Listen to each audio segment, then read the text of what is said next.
Run-ins. I've been getting into some run-ins lately. Had a little run-in in a place called Walgreens. Yeah, or as I call it, the Wall. I had a run-in with a guy down at the Wall, and I'm going to tell you the whole story, but I'm so excited right now. I'm going to tell you the ending first. I'm going to tell you the ending, and then we're going to Tarantino it. We're going to go from the end. We're going to go backwards in time through this joke and figure out what I did to make this guy say what he said to me. And this is what he said, and I'm quoting, "I'll fucking kill you." Let's go back. Let's go back. I know you're like, what? What is it? Let's figure it out. Let's figure it out. Once again, he said, "I'll fucking kill you." Let's go back. So I go into the Wall.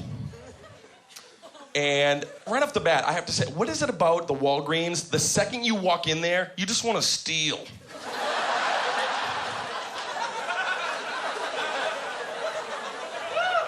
There's just something about the lighting that makes you really want to steal half of the things. You still want to pay for half. It's not stealing if you pay for half. But I'm not going to pay for scrunchies. I'm not. You just shove those in your pants. I don't need scrunchies, but if I'm getting blown, sometimes I like to throw her hair in a...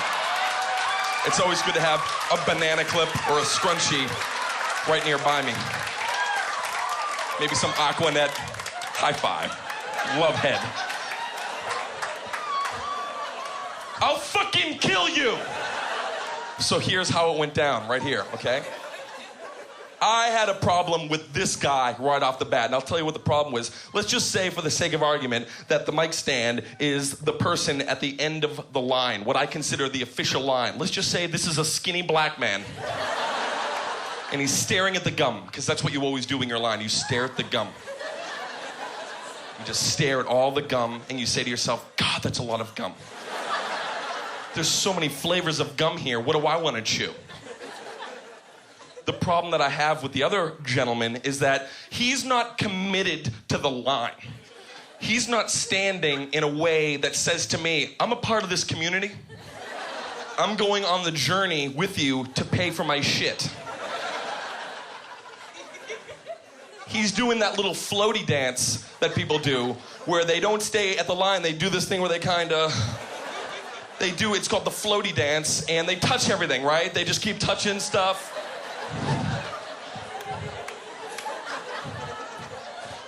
Here's my belief. If you're 3 feet away from the person in front of you, you're in line.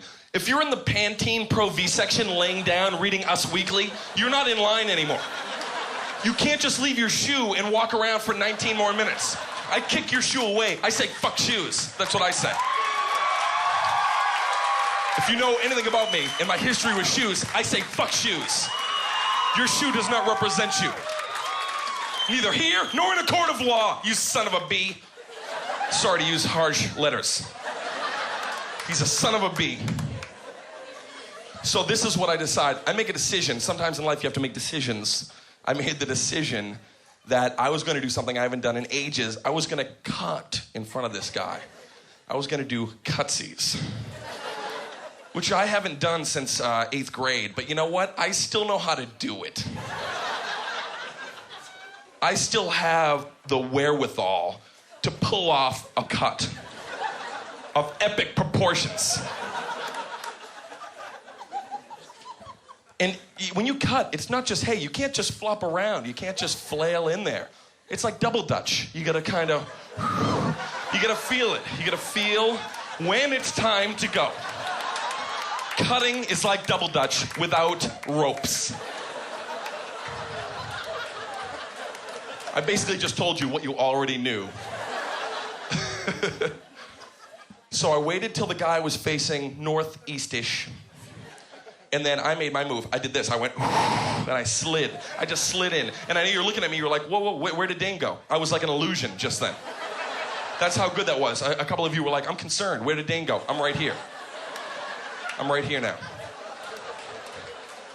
The first rule of cutting, as you all know, once you're in the position, you never look past your periph ever again. You don't look past here ever again. Why turn and look at the face of doom staring back at you? No, you look towards the future where there's a counter and there's chapstick and things that maybe you didn't need in the store, but now that they're here, you're like, shit, I do need tweezers. You look towards the future. Because you know at some point, whoever is coming around from their little floaty dance, they're gonna see that there's a different combination of color and clothing in front of them. And when they do the math, they're gonna realize, I've been cut.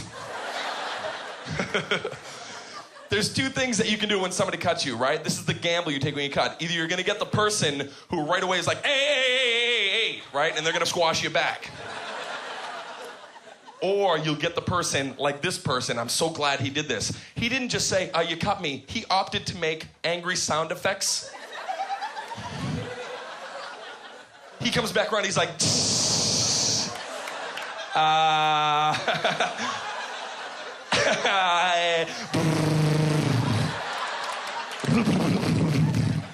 That's what you do. You do this thing with your hand where you point at the person's back and then you look at the people behind you. Right?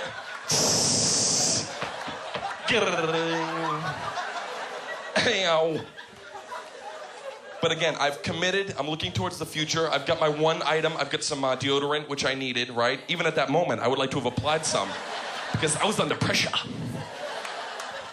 I get to the front of the line, and again, as I'm paying for the merchandise, I can hear him being, he's behind me. And he's seething. He is seething, okay? You could taste his anger. It was in the air. You could actually go, wow. That's palpable. That man is very angry. Taste the air. He's really pissed. I pay for my merch, okay? And then I start heading towards the door, okay? And I'm calm, I'm cool, I'm collect. I'm being really savvy the way I just kind of walk towards the door. But inside, I'm celebrating. I'm like, Shazam, inside my head. That's what I say to myself when I'm excited. I say Shazam. And I see myself doing this, but I don't really do that. Because if I didn't say that and I just threw my hand up in the air, I look like I'm in the Special Olympics or something like that. I start heading towards the door, okay?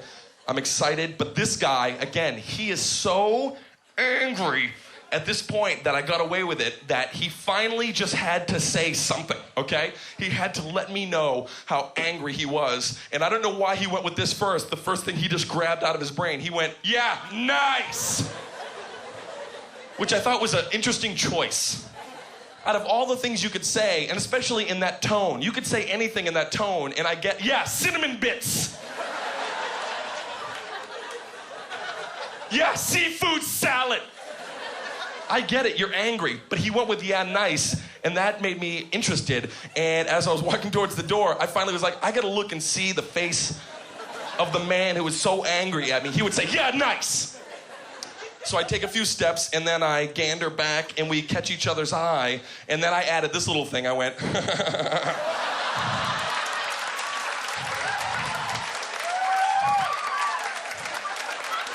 I don't think that was necessary, because he immediately came back with, I'll fucking kill you! Yeah.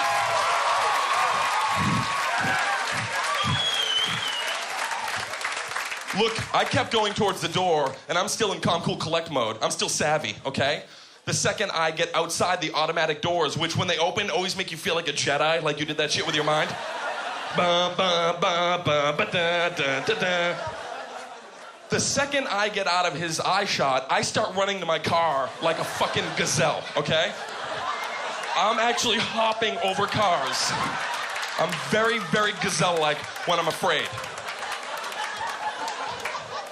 I get into my vehicle, I take off. Because I don't want this guy to come out and get my license plate number. I didn't even want him to have that, because we all know that killers always have a hookup at the DMV. They always have a crazy friend who'll give them your address and all your fucking info for like a steak dinner and a Charms blow pop or something. No. So I take off. And then as I'm driving away in my vehicle, I start to think about it. And I think, oh my God, can you imagine if this guy really killed me? Killed me just because I cut him in line. Killed me. Finds where I live, right? I'm not home. Breaks in the door. Hides in my closet for 7 hours talking to himself. Come home. You're gonna die. Come home. I'll show you who's boss.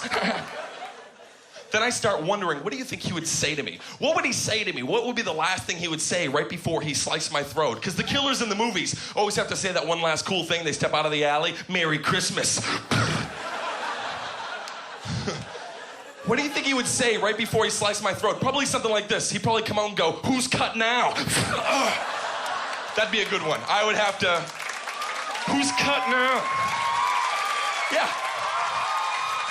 I don't know what he would say, but I do know what would piss him off. This would piss him off. What if as he was about to step out to slice my throat, someone just stepped in front of him and sliced my throat first? Oh, he'd be pissed.